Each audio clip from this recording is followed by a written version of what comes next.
Macy, round 24 is in the bag now. I just want to start with something. Yes. Our man Tommy Gunn, who does all the editing and puts out the content. I just want to wish him a happy birthday, mate. The glamour from behind the camera. Yeah, we'll have to get him on screen one day. No, he's a bit like the Stig. You single? Can't have it. It's a tough question for him. Yeah, we'll just leave it there. Mate, you had a interesting weekend, didn't you? I did. It's with 4 best bets all got up, multi 200 to 1.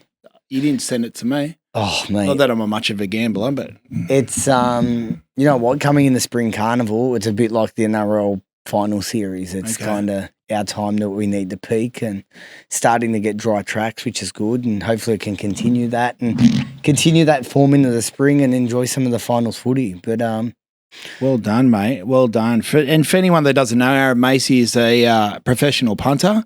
And, mate, if you want to subscribe, the BTFU.com. Yeah, and it's in our WAP. If you go in the link, you can sign up to the chat for free and get the tips weekly. Yeah, and obviously we thank our audience for their interaction on Instagram, on YouTube.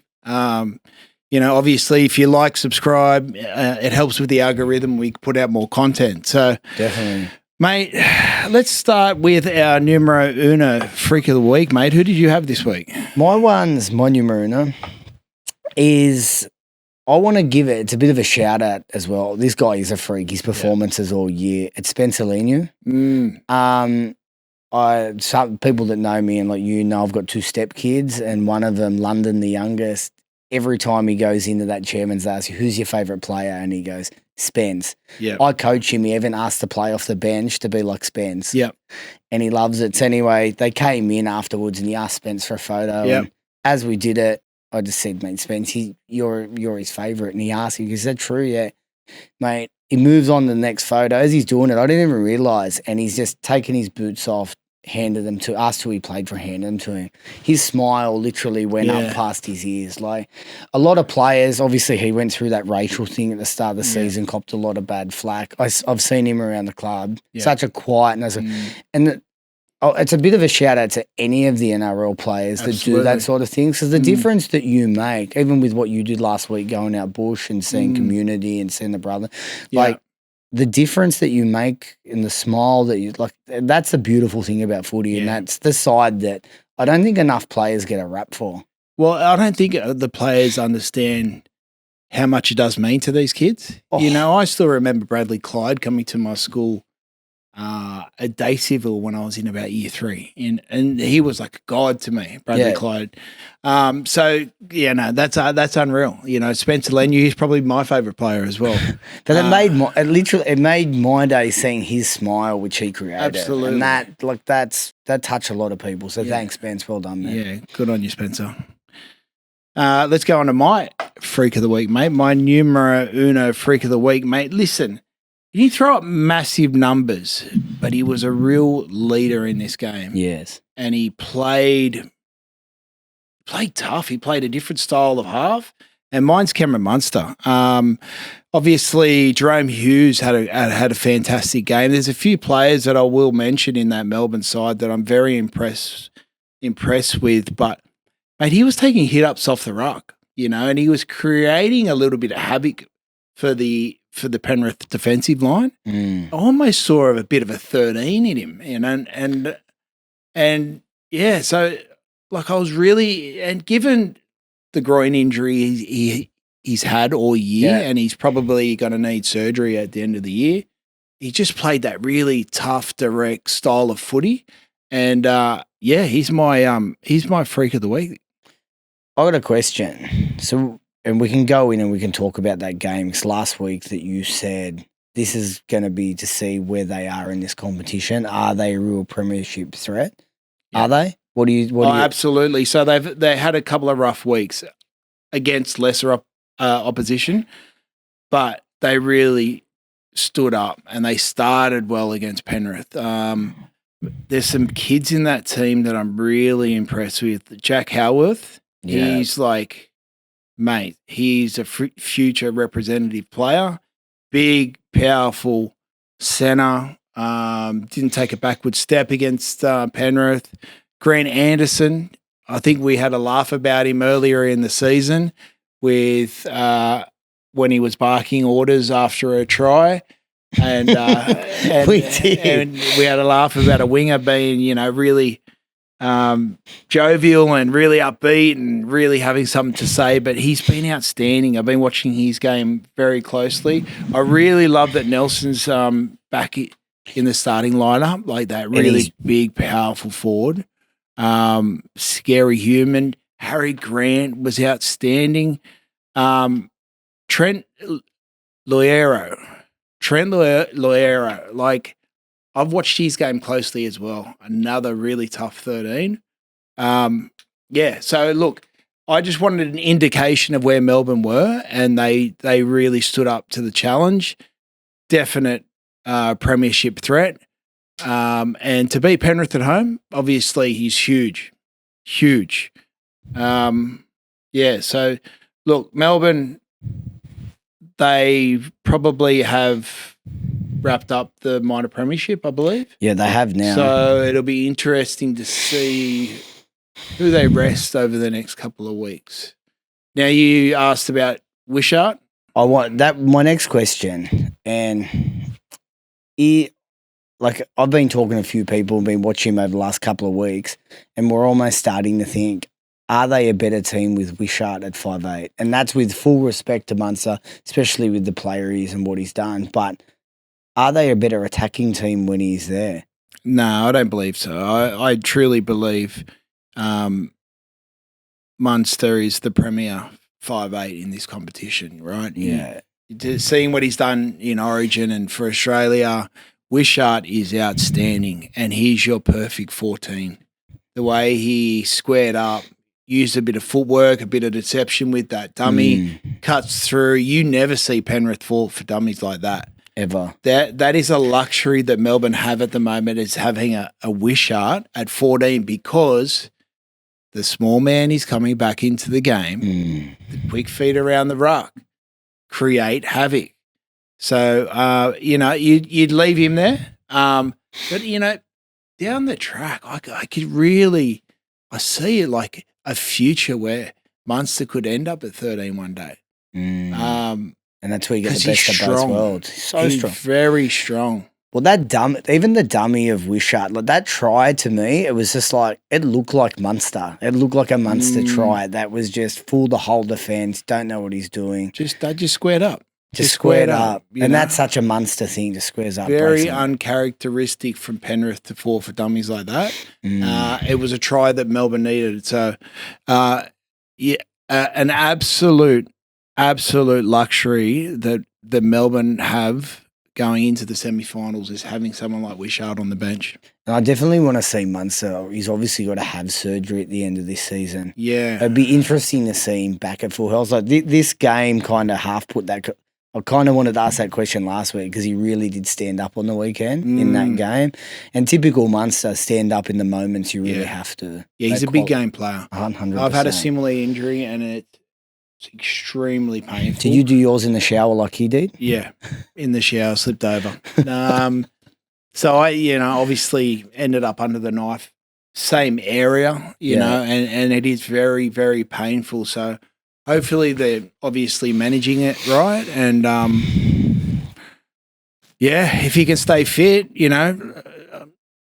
Melbourne are definitely, in my eyes, another a contender again, because there was just a couple of weeks there where I just felt like they were just dropping off in form.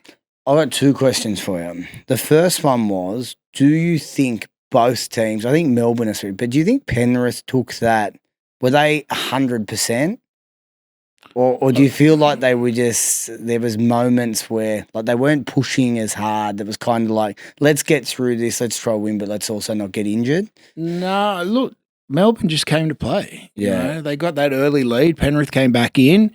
Penrith started to win the momentum. They were. It was probably around the Cleary injury. Well, that was question number 2. Yeah. So again, I'm presuming he's subluxed his shoulder. Yeah. I did it in 2008, and it's painful. We didn't have the luxury of being able to I couldn't rest. We didn't have enough players. Penrith being where they are on the ladder, they'll give him time to nurse the injury, get the inflammation down. What I had to do was wear the seatbelt, right? So it goes around your groin into your shoulder. Jonathan Thurston used to wear 2 of them. So you've got restriction of how far you can move your shoulder. Is that how that works? Wow. Yeah. So I'm just presuming that that's the injury he has. I think I had a 10 centimeter tear. So my shoulder was popping out the back. It is quite painful. And because where they are on the ladder, they'll give him time to be able to get the inflammation down, get the swelling down, create some sort of strength back into that shoulder. But it is an injury he'll be able to play through going into the semi-finals, but he's going to be a huge target defensively. Yeah. How does it compare to something like an AC joint? It's all around that same sort of it's the same area, so it's painful. Yeah. It is painful, but it's manageable. Because it wasn't from all reports I heard he might have done something earlier in the season and he's managed it. It was just a bit of a subtle movement when he's trying to move forward, and it just looks like it's probably popped out the back a little bit. Like if you're a Penrith fan, you're obviously concerned, but I'm confident he'll maybe have a week or 2 off. And then he'll be ready. He'll be ready for week 1 for the semis for sure. And another sort of, let's get into it later. Controversial call, sort of at the back end of the game. I've got a little section here on some adjudication, and we can touch on definitely. All right, we move along, and I think over the recent weeks, I think a lot of the NRL has been talking about the Dogs. Yeah. But I think there's a team that's flying under the radar, and that's Manly. Yeah, absolutely. I mean, the thing that worried me about Manly is their depth. But when you've got Turbo in the side, obviously, I really like what Tommy Talau's doing. I think he's been playing well. I think Ruben Garrick defensively is improving. Lehigh Hopewadi's been playing well. And I'm really enjoying Luke Brooks's running game. And for him to play 227 games and finally being in the semi-finals is fantastic. It's insane to think of a player of his standard and it's taken that long. Mate, to play rugby league for that long and not experience a semi-final, it'd be, such a great reward for him and especially the way he's playing. Obviously, Daly is the one that leads him around the park, but Brooks can free him up with their running game. Turbo's everywhere. Saab's a finisher. Then you look into their forward pack. Ben Trebojevic, he's a great player. You've got Homoli, Josh Alloy. They've got a team that can worry anyone on their day, and they are flying under the radar. And I think that's perfect. They're sitting on 31 points. Dogs are on 32. Yeah. Who's their last 3 games, Manly? So they've got Tigers, which you would think they should get that done. So it's 33. But then they've got the Dogs. Okay, important game. And then they finish off with the Sharks. So you've got you've really got that Josh. 4th and 5th all kind of play each other around on 6, all have games against each other in these last 3 weeks. Yeah, and you've got Dogs playing Cowboys as well in their last game. Yeah, that's the last game of the season for them. It's just such an interesting competition these last 3 weeks. But you're definitely right. Manly have flown under the radar. I want to give one other player a rap. Is Nathan Brown. Yeah. I think he's like what he did at the start of the year. He really brought that energy off the bench, almost like a Spencer Leniu. And he's been doing that. He takes it to another level. He keeps the intensity. He comes off the back fence. He's an enforcer. And I think he's been great for Manly this year. Was he just signed somewhere? Is he going somewhere? I'm not too sure. But Nathan Brown has been fantastic for... He's a TC. He's very tough. Yeah, he doesn't mind a little bit of, his horse too. So, I think any bench needs someone to really keep the intensity going once their starting pack comes off the field. No, So definitely doing a good I job. think that's a great call, you saying that Manly have flown under the radar, because they definitely have. Yeah. You know what? 3 weeks ago, there was probably only 2 teams that you would say, 3 teams where you were like Penrith, Melbourne, Roosters, and then everyone was talking about the Dogs. Now you can see, Manly's come into the fold a fraction. Yeah. Cowboys have come into the fold. Yeah. Anyone can win on their day. Agree. The only 2 consistent teams at the moment or 3 are the Dogs, Melbourne, and Penrith. Yeah. They're the ones that have been the most consistent over the last month. Now you've got, Manly finding some form, and you've got Cowboys finding form. When you look at it, and Sharks, we look at the betting market now. You've got equal favourites in Storm and Panthers at 340. And that's because you've got the blow. Like Panthers were a lot shorter, and then obviously the interest. Yeah, the Clearys obviously changed that. Yeah. East have now firmed in the $3.75, and then you're into double digits. You're at $11 the Bulldogs, $15 the Sharks. I don't mind $11. You like the $11? I don't mind $11. Yeah. Well, talking about the $11, let's have a look at your Dogs again. They were clinical. They were clinical. So obviously they were listening to the podcast last week. I just wanted them to be a bit more clinical, and they were great. And it was you couldn't get a real read on this game, because Dolphins on their day are great. Herbie Farnworth's been playing fantastic. The Hammer, the Bromwich brothers, Lemuelu, they're missing someone like Jeremy Marshall-King. Massively. Yeah. So they were clinical, like we said. Kickout was running with intent. They had some great shape on the edges.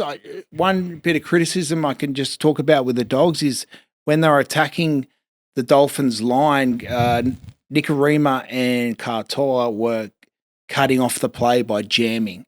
And then they threw the tunnel ball.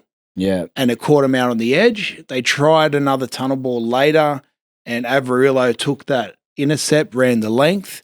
They just probably needed to deepen up in their attack when they're attacking the line, play a bit more of a fan shape. Again, their scramble in defence was fantastic. A lot of energy went into that Belmore game. Then they travelled to Bundaberg. Now they're travelling to New Zealand to play the Warriors. Flying, it's a little bit of a concern, but they're on a high. They're certainly on a high. But a great win to keep the team to 10 points, and now again be the number 1 defensive side in the competition. It's all up and up for the club at the moment. There was someone that lost a number 1 little standing. Addo Carr, fastest man in the world, no longer. I thought he was home. I was you went the early crow. I went to the toilet. I thought, he's home. Man, the Hammer, he hit 40 kilometres an hour, and obviously the Hammer's carrying. Josh is carrying a little bit of a hamstring injury, but man, just to get run down the last 2.5 meters, I don't think the Fox recovered after that. No. He looks gassed for the rest of the game. How fucking he fast missed his is he? assignment in that try they scored in the corner. He didn't jam quick enough. I don't think he followed Sherry in quick enough. And I was thinking, he's fatigued. He's fatigued. The Fox is fatigued. But again, they were great. They were clinical and building. And, stranger things have happened, mate. They remind me of the 98 Bulldogs side, and I don't know if you wouldn't remember that. But I was 8. Yeah. I remember it. I think they finished 6th or 7th, made it all the way to the grand final and didn't win. Yeah. But, $11? There's belief. There's belief, and it's good to see some teams that are able to compete with these top teams that have been up there for so long. No, I'm in total agreement there. Yeah. We'll talk about one of the other top sides, my sides, the Chookies. Yeah. That was probably the wettest game of football I've watched in a long time. Not by the rain pre-game. Yeah, I used to love playing in the wet like that. It reminded me of Redfern Oval in the 80s and 90s. Yeah. I think someone forgot to turn the drainage on, but to score that many points in the wet, it's a great sign. And they're scoring points. Their attack is great. And when I just spoke about the Dogs' attack. They were probably a little bit too shallow in their try line attack.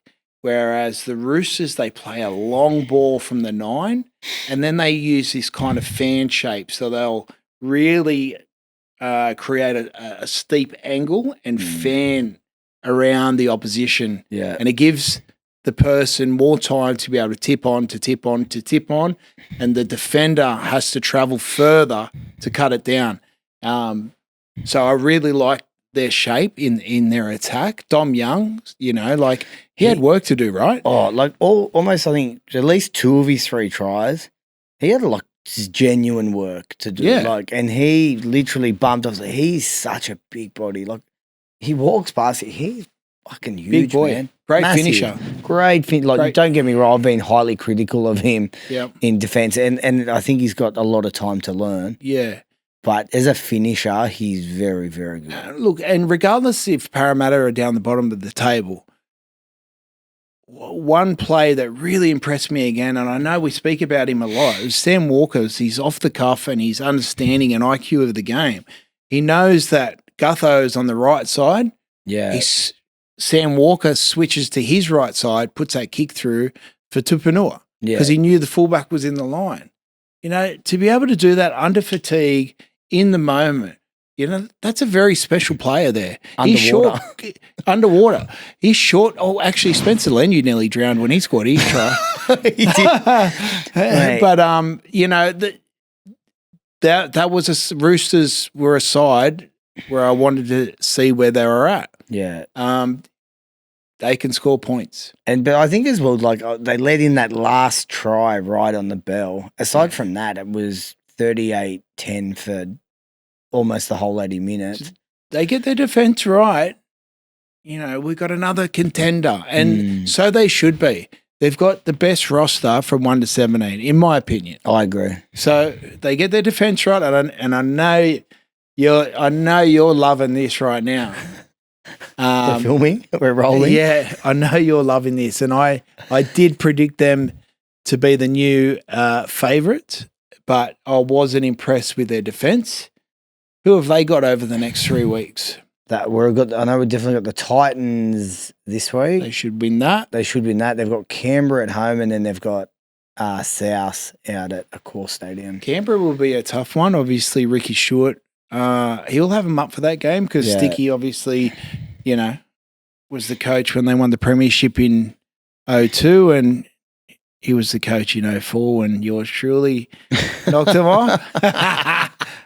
I love throwing that in. So look, there'll be a massive focus around their defence. I still have some concern around the more inexperienced players like May. There's another kid that comes off the bench. Nafua White? Yeah, so I'm concerned around their marker A-B defence. Interesting. Yeah, I see a few holes around that ruck area just through inexperience. That's why they need Hargraves back. I think Brendan Smith's been outstanding. I know I gave Spencer a massive rap, but he was the reason that last try was scored. I think he ran in the way of the markers, and it was just a massive kerfuffle that last try. So Brendan Smith's been playing well. So, another team that's found form at the right time. Let's move on to the other team that's they're on 30 points. They're just creeping. I think they got the bye this week, and it's the Cowboys coming off a huge win. Yeah. Big kudos. Clifford stepping in for Townsend. Big call. That's a big call this late in the season. You know, 3 weeks out from semi-finals, you take your experienced half who's won a premiership, put him back to Reggie's, and you bring Clifford in. By all reports, he's been playing fantastic in Q Cup. Yeah. and it paid dividends. You know, he may have scored the first try, and it could have been what they're missing. You know, Val Holmes looks like he's turned a corner. Obviously, now that he's going to the Dragons, he might be a little bit more settled. Yeah. He scores 26 points in that game. Again, they just need to be consistent now because they've been up, down, up, down. Defensively, I've seen a lot of holes in their defence throughout the season. Have they fixed that? Clifford going into half, it's just brought another element of energy to the team. You know, it's something different. And it's very, very gutsy for Todd Payton to make that call. Big call, but paid dividends. Absolutely. Let's have a talk about some of these adjudication blunders, referees. Yeah. I reckon this season, the whole of the reffing staff, like, you know how we said Nico Hines is just under so much pressure. It was just one thing for poor Nico. I reckon the refs each week there's something different, just moves from one thing to one thing, and then they have a call with, that was a high tackle, so that sets a precedent, and then that precedent leads into another precedent. Like, where's the game going? I feel like they need a reset and go, look, this is the new rule, these are the rules, and just stick to it. Yeah, look, we've said it on the podcast weeks ago, you know, and it all starts with the head of the snake. It's Graham Ennersley. You know, he'll come out in his press conference and try and sugarcoat something. Let's just go off the weekend, all right? The late hits. Fisher Harris's hit on the Melbourne player. Yeah. I don't think that was late. Penalty. They score. They kick the goal. They win the game, right? Kafusi's shot on Josh Curran. Yeah. You know, you got a front rower getting into the line, turning his back. Kafusi's known, you know, for putting those shots on. If you want to come into the line, you're going to get hit. That was not late. You know, it was just a great hit. You know, Josh stayed down. They call it a penalty. Later on in that game, then they realise, oh, shit, they probably wasn't a late shot, especially when you slow it down. He puts another shot on Berto, and they don't penalise it. And it was similar timing. Yeah. Right? So you've got three across the round that I can just think of off the top of my head. Fisher Harris, the two Kafusi ones, one was penalised, one was not. Another area that I'm really concerned about, and I know it's been, and I spoke about this on the Let's Trot podcast weeks ago, and I was sick of seeing the play the ball and the lack of play the ball. Everyone's just dumping it between their legs. The foot is not touching the ball. The rule is, as long as you have an action of trying to touch it with your foot, it's a pass. But what players are doing, right? They're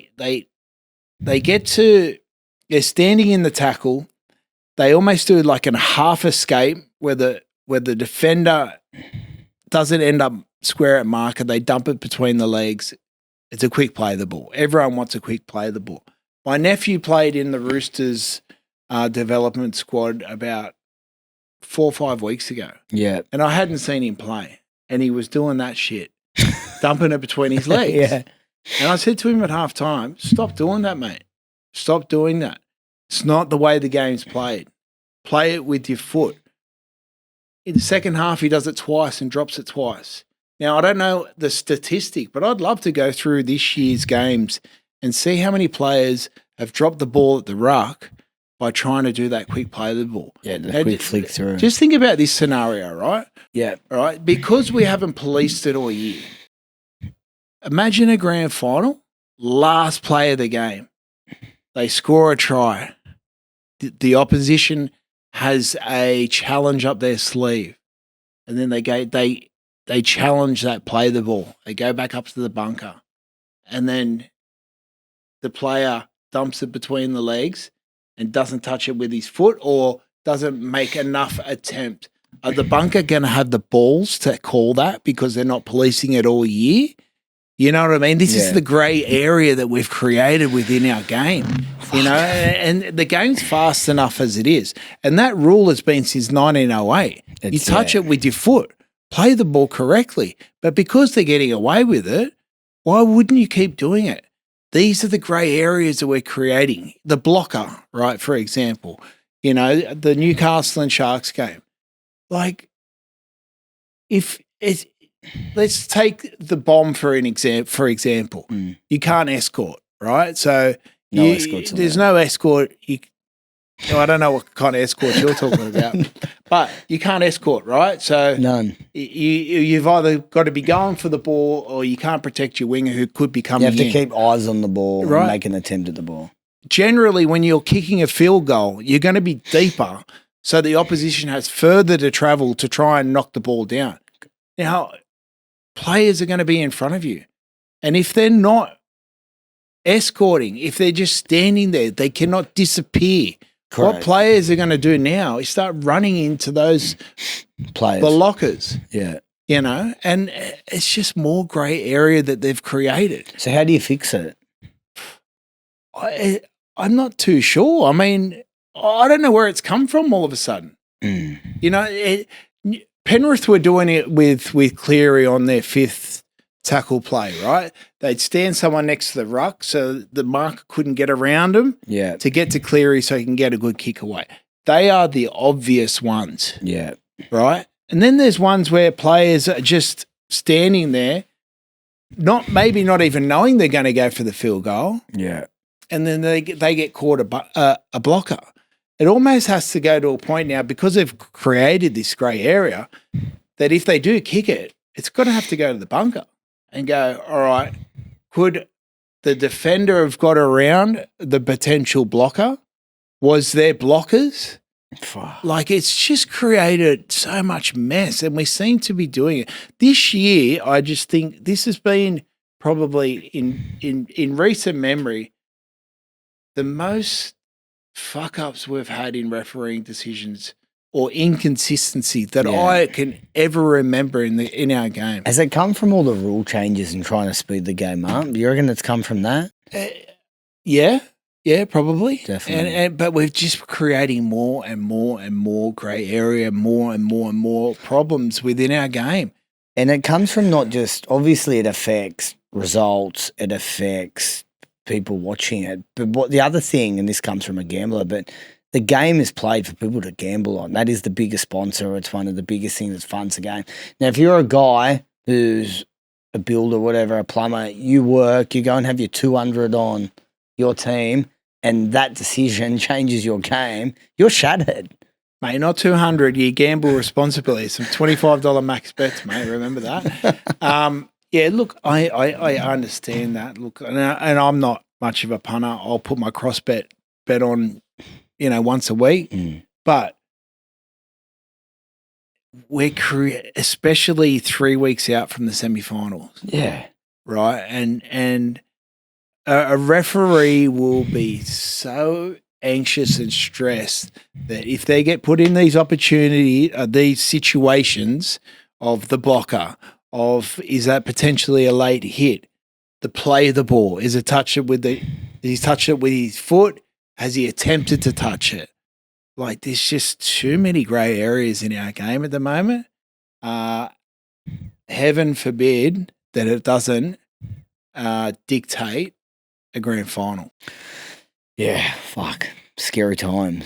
Very I think they need to do a huge review of the whole reffing of this season and make it a little bit. They need to look at what next year is, put out guidelines and stick to them. Correct. They have a massive review to do, the NRL, at the end of the year when it comes to the referee.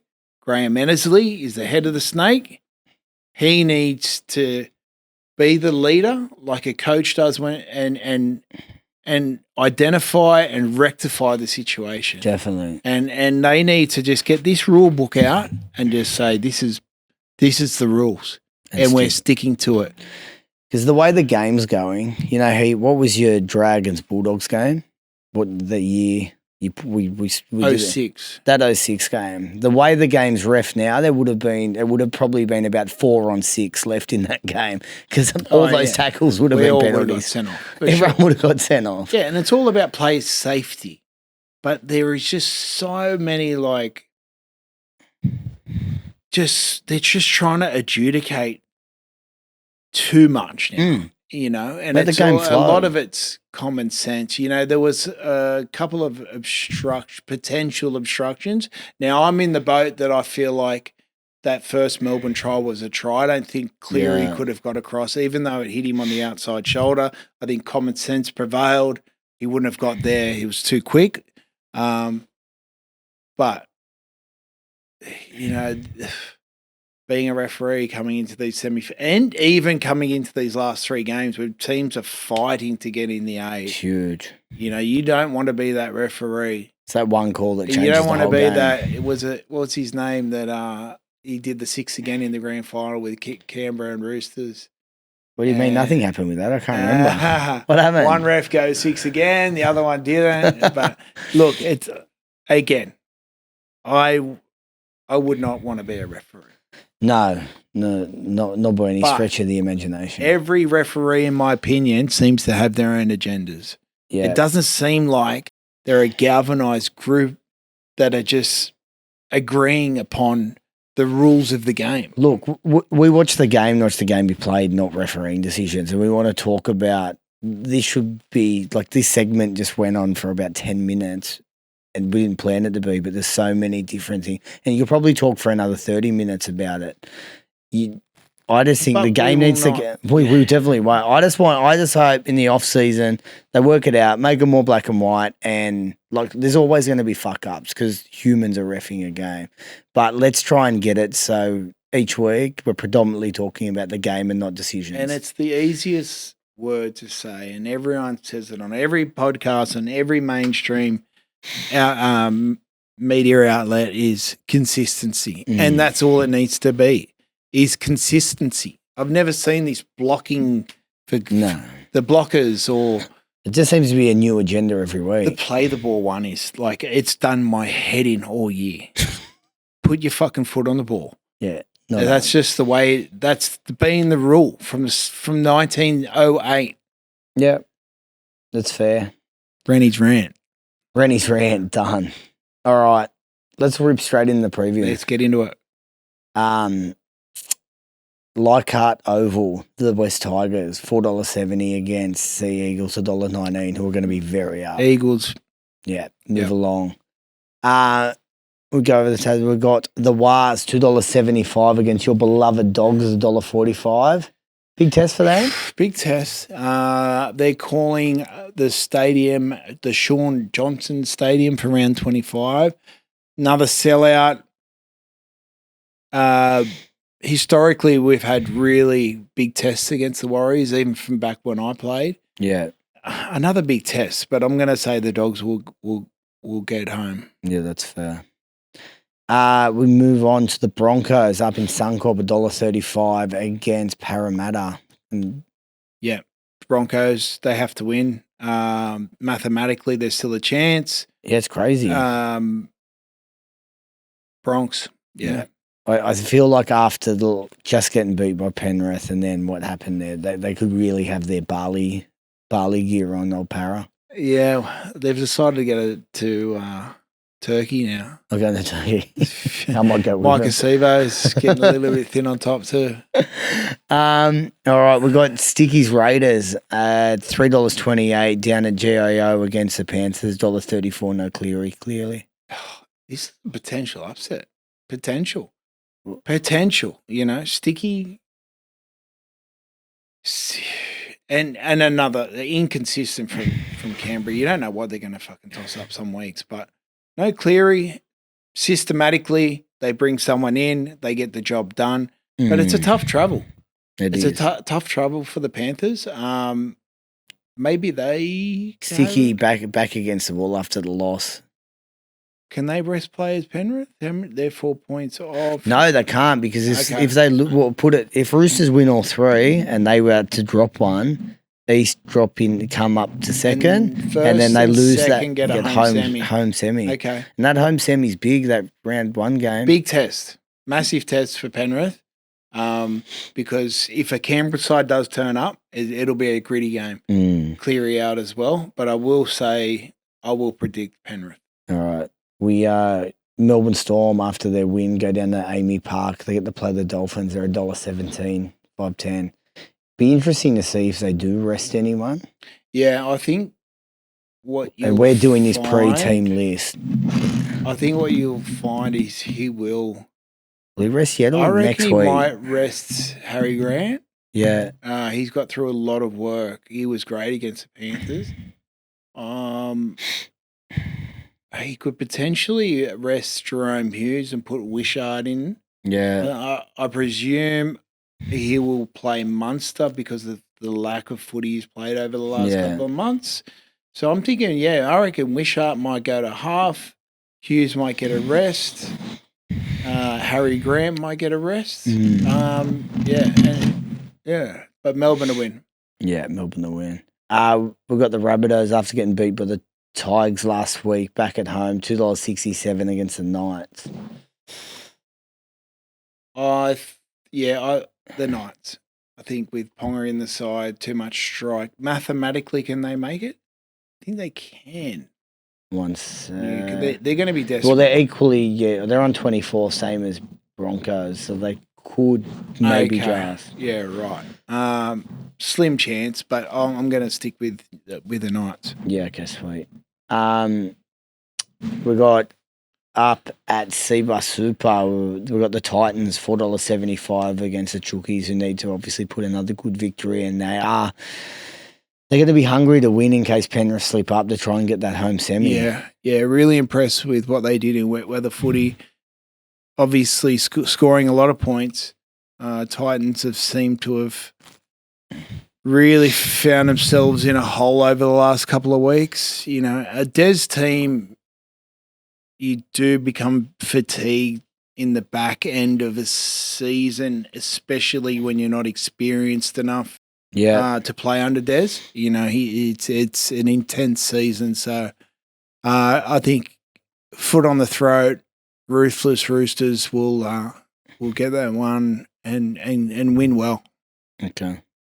Last game in the round, it's going to be an interesting one, I think. It's at Wynn Stadium. We've got the Dragons $2.34 against the Sharks $1.61. This is a big one. It's a Dragons are trying to keep on to their 8. Sharks trying to hold on to their 4. And you say it's in Wollongong? At Wynn. That's in Wynn, Wollongong. Yeah.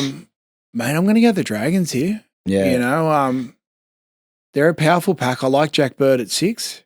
Yeah. You know, a big boy. You know, Sloane's found some, you know, he's been playing quite well. Yeah. Definitely a really good attacking player. Sewer's been playing great. Very much so. And they're an aggressive forward pack, the Dragons. They're big boys, aren't they? God, they're big boys. So I'm going the Dragons this week. Okay. Well, let's interesting round of footy. I think the last 3 weeks have just become. It didn't look like they're going to be that interesting, and things have just started to slide in, and it's like you've got some good battles at the top. Yeah. 2nd, 3rd, 4th, and then 5th, 6th, 7th, 8th. There's some good battles, and the teams are going to play. There's just been some like a better indication of what other contenders there are out there, and a few teams have popped their heads up. And you know, obviously with Penrith and Cleary getting injured, you know, this is an exciting last 3 weeks, and it's going to be a great semi-final series. All right, big dog. I'll see you next week. See you next week, big dog. What are you prepared to lose today? Set a deposit limit. For free and confidential support, call the number on the screen or visit the website.